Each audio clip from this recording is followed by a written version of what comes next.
Hello, welcome back in CSAT qualifier series.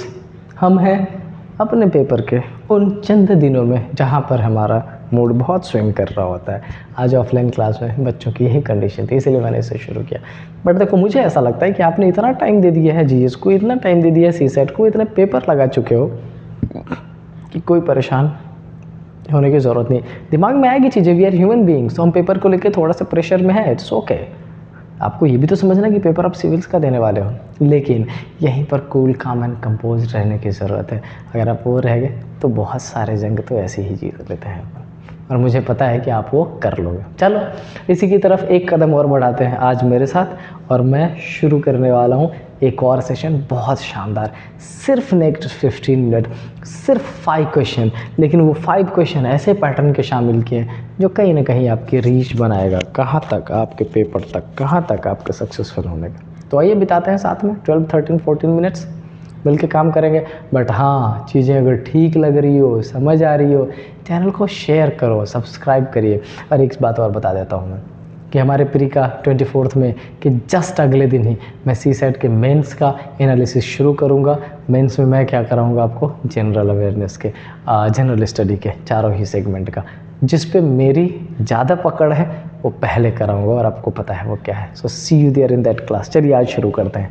देखिए क्या लिखा है इसमें, a question is given followed by 2 statement 1 and 2. Consider the question and the statement and mark the correct option. Question 1. In a football match, team P playing against Q was behind 3 goals with 10 minutes remaining. P playing against Q was behind. अच्छा, does team P win the match? ओ हो। कितने minutes की बात की गई है? 10 minutes remaining. उस game को कंप्लीट होने तक कितने मिनट्स बच रहे हैं बेटा? बहुत ध्यान से देखना, 10 मिनट्स बच रहे हैं। और अभी वो जो टीम है जिसके विन होने की बात कही जा रही है, वो कितने गोल से पीछे है? 3 गोल से पीछे है, 3 गोल्स से पीछे है, राइट। अब हमें देखना है कि इसमें से किस स्टेटमेंट का यूज़ करके, स्टेटमेंट नंबर इधर 1 या स्टेटमेंट नंबर 2, और ये सेगमेंट है डेटा सफिशिएंसी का। डेटा सफिशिएंसी कोई चैप्टर नहीं है अपने आप में, बट ये रीजनिंग के अंदर जितने भी चैप्टर है सबको क्यूमुलेट कर देता है। किसी भी चैप्टर से रिलेटेड क्वेश्चन पूछा जाता है इस सेगमेंट में। बहुत शानदार है, बहुत ईजी है, थोड़ा सा टाइम टेकिंग है, पेशेंस रखोगे इजीली कर पाओगे। क्या लिखा है पहला? Team P scores 4 goal in the last 10 minutes. कह रहा है कि टीम पी जो है वो 4 गोल लास्ट 10 मिनट्स में एलिमिनेट कर देता है।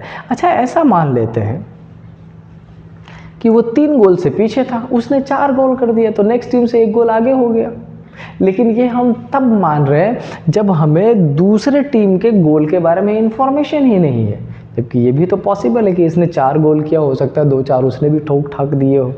तो इसका मतलब सिर्फ ये जान के कि पी ने 4 गोल कर दिए हैं, ये मान लेना कि भाई दूसरी टीम तो ऐसी है कि पी 3 से कम थी, 4 गोल कर दिया, 1 ज़्यादा चला गया, जीत गया, ये 100% श्योरिटी के साथ नहीं कह सकते, जस्टिफाइड नहीं है। ऑलराइट, नेक्स्ट क्या लिखा है? Team Q scored a total of 4 goals in the match.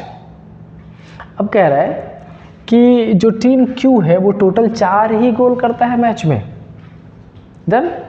अच्छा, एक बात बताओ, जस्ट अज्यूम टीम पी 3 गोल से पीछे थी, तो ऐसा मान लें कि क्यू ने टोटल 3 ही गोल किए हो उस टाइम तक, और पी के गोल कितने रहे हो? 0। ठीक है, अब क्यू ने 4 ही गोल किए, मतलब 1 गोल एक्स्ट्रा इसने भी किया, 4। और पी अगर 0 था तो लास्ट 10 मिनट में इसमें भी कितने किए? 4। बेटा हम फिर से नहीं बता पाएंगे कि किससे करेक्ट आंसर है, इसलिए the question can not be answered even using any of the statement, so the correct answer should be option number D. क्योंकि ना तो हम पहले वाले से 100% श्योरिटी के साथ बता रहे हैं, ना हम दूसरे वाले से बता पा रहे हैं कि क्या one of the following correct respect about the question and the statement. And the question was, क्या था question? Does team P win the match? क्या टीम पी मैच जीतती है? हमने कहा नहीं भाई, हमने पहला भी पढ़ लिया, हमने दूसरा भी पढ़ लिया, हमने इस स्टेटमेंट की इन्फॉर्मेशन भी पढ़ ली, कहीं भी 100% श्योरिटी नहीं मिल रहा है। ये है डेटा सफिशिएंसी, बहुत शानदार होता है ना। Just hold a minute, I am coming. फिर से प्रोबेबली ये एक बार उसका ही डेटा सफिशिएंसी का ही क्वेश्चन है, रीड करते हैं। A question is given followed by the statement 1 and 2, consider the question and the statement. Okay, क्या लिखा है?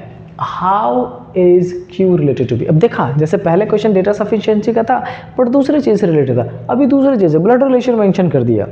मतलब डेटा सफिशिएंसी में कुछ भी पूछा जा सकता है आपका। मैं एक बार आपको दिखाता हूँ।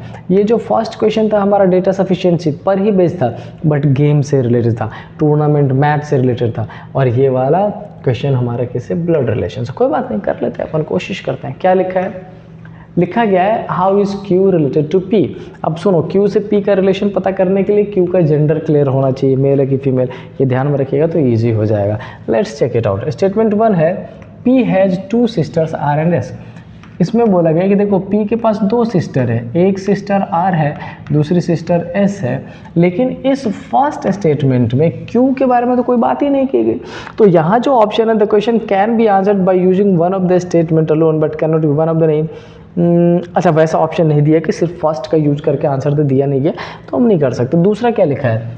Hours father is the brother of Q. दूसरे में लिखा है, क्या लिखा है कि भाई आर का जो फादर है वो ब्रदर है किसका? क्यू का। अब मुझे एक बात बताओ, अगर मैं इंडिविजुअली आपसे बोलूँ चेक करने को, how is Q related to P, Q का क्या रिलेशन है पी से, क्या इसमें क्यू और पी दोनों है? नहीं ना, नहीं कर सकते। क्या इसमें क्यू और पी दोनों है? नहीं ना, नहीं कर सकते। इंडिविजुअली नहीं, दोनों को मर्ज कर देते हैं, कोई बात नहीं, कर देते हैं मर्ज। अच्छा, जब हमने इन दोनों को मर्ज किया तो हमें पता चला कि आर का जो फादर है वो क्यू का भाई है, तो हमने आर का फादर बना दिया इसको, और ये ब्रदर है क्यू का। और अब पूछा गया, अब यहाँ पर ध्यान से देखो, हमसे पूछा गया how Q related to P. Q अगर फीमेल होगी तो चूँकि आर की मासी हो जाएगी, आर के पापा की सिस्टर, तो पी की भी मासी हो जाएगी। क्यू अगर मेल होगा तो आर के पापा का भाई यानी कि चाचा, तो पी का भी चाचा हो जाएगा। बट हम इस दोनों में से किसी एक का यूज़ करके डेफिनेट आंसर नहीं बता पा रहे। इनफैक्ट दोनों को मर्ज करके भी डेफिनेट आंसर नहीं बता पा रहे अनटिल अनलेस जेंडर क्लियर ना हो जाए। तो ऑप्शन क्या है? The question can be answered by using one of the statement alone, गलत। The question can be answered by using either statement alone, गलत। The question can be answered using both the statement together but cannot be answered using either statement, no, ये भी गलत है। so the correct answer is option number D, और I think ये आपका clear हो गया होगा। is it okay? yes। एक और क्वेश्चन सॉल्व करेंगे और चलते हैं वो एक और क्वेश्चन जो इस पैसेज का, इस सेशन का हमारे लास्ट क्वेश्चन होने वाला है। ट्राई कर लेते हैं। क्या है पॉसिबल? बहुत शानदार क्वेश्चन लग रहा है। क्या कह रहा है? कह रहा है if 64 is written as 343, okay, 216 is written as 729, then 512 का कोड क्या होगा? और कैसे आंसर करेंगे चेक कर लेते हैं। Let's see. कम देखो, नॉर्मली इस वाले सीक्वेंस में क्या होता है कि एक नंबर से दूसरे नंबर का कन्वर्जन होता है ना। जैसे हमसे क्या बोला जाता है, हमसे अगर बोला गया ऐसा मान लो 1 2 3 इक्वल टू 6, हमसे बोला जाता है 3 2 5 इक्वल टू 38, तो हम क्या कहते हैं कि यहाँ पर जो नंबर्स है उसके बीच में कुछ रिलेशन मेंटेन करके तब इसको बनाया गया। बट चूँकि हम सी सेट का क्वेश्चन सॉल्व कर रहे हैं तो दिमाग में कुछ चीज़ें ज़रूर रखनी पड़ेगी, और वो कुछ चीज़ें क्या है वो इस क्वेश्चन में दिखेगा। और क्यों दिखेगा? क्योंकि मैं ऑलरेडी इस क्वेश्चन को आपको समझाने के लिए सॉल्व कर चुका हूँ और कई बार सॉल्व कर चुका हूँ PYB में। इट मीन्स लास्ट 10 ईयर्स जो मेरे टीचिंग का एक्सपीरियंस है, मुझे लगता है मोर देन 20 टाइम्स तो आया ही होगा डाउट इसका। तो आइए कोशिश करते हैं आपको समझाने का, ताकि अगर आपके सामने क्वेश्चन है तो आप नंबर सीरीज में ऐसा भी सोचो, ये समझना पड़ेगा। ये जो नंबर है क्या ये 4 का क्यूब है? अच्छा, ये जो नंबर है क्या ये 7 का क्यूब है? डिफरेंस कितने का हो रहा है? 3 का हो रहा है। क्या किया जा रहा है? प्लस। अच्छा, ये जो नंबर है क्या 6 का क्यूब है? और ये नंबर मैंने 9 का क्यूब ऑलरेडी लिख रखा है। डिफरेंस कितने का हो रहा है? +3 का। Is it clear? यस। ये नंबर 512 क्या 8 का क्यूब है? तो डिफरेंस कितने का होगा? +3। +3 मतलब 11 का क्यूब, और 11 का क्यूब मतलब क्या हो जाएगा? 1331। क्या ये आंसर 100% करेक्ट है? तो आंसर है यस। समझ आई बात? यही था। और देखो, मैं इजीली इसलिए बता पाता हूँ, कई बार बच्चों के मैसेज आते हैं कि सर क्यों, कैसे, क्या, इसलिए क्योंकि मैंने ये सारे क्वेश्चंस बहुत बार, लास्ट 10 इयर्स का जो PYQ है वो तो रट सा गया है मेरे लिए। क्यों? क्योंकि डाउट्स ही इतने बार आते हैं। और ये मैं बता क्यों रहा हूँ, ये मैं बताना इसलिए चाह रहा हूँ आपकी, ताकि आपके दिमाग में भी ये है कि अगर आप नंबर ऑफ़ क्वेश्चंस ज़्यादा से ज़्यादा सॉल्व करेंगे आपके लिए हेल्पफुल होगा। कई बार कुछ ऐसे क्वेश्चंस जो बहुत मुश्किल सा होता है, लेकिन चूंकि आपने उस पैटर्न के कई क्वेश्चन सॉल्व कर रखे हैं, तुरंत क्लिक हो जाता है, आसानी से सॉल्व कर लेते हैं अपन। देन तो ये आपको भी ध्यान रखने की ज़रूरत है, होगी। आज का लेक्चर यही कंप्लीट करेंगे। ये हमारा जो सेशन है बेसिकली बेस्ड था डेटा सफिशिएंसी और कुछ डिफरेंट पैरामीटर्स पे बेस्ड क्वेश्चंस के। करेक्ट है? लेक्चर चूँकि मुझे 15 मिनट से ज़्यादा लंबा नहीं खींचना, मैं आपका ज़्यादा टाइम यूज़ नहीं करना चाहता, बट कम टाइम में ही ज़्यादा चीज़ें देना चाहता हूँ। इसलिए कोशिश रहती है मेरी कि पैटर्न बदला जाए, क्वेश्चन बदला जाए। ऐसे ही कोई और सेशंस 3, 4, 5 और बच रहे हैं जो हम आपके साथ शेयर करते रहेंगे। कब तक? 24 मई तक। एंड देन हम स्टार्ट करेंगे मेंस वाले जनरल स्टडी का पूरा सेगमेंट। ठीक है? सो इसी पॉजिटिव चीज़, पॉजिटिव बात के साथ आज का सेशन यहीं ख़त्म करते हैं। मिलेंगे नेक्स्ट क्लास में। Till then stay happy. Jai Hind.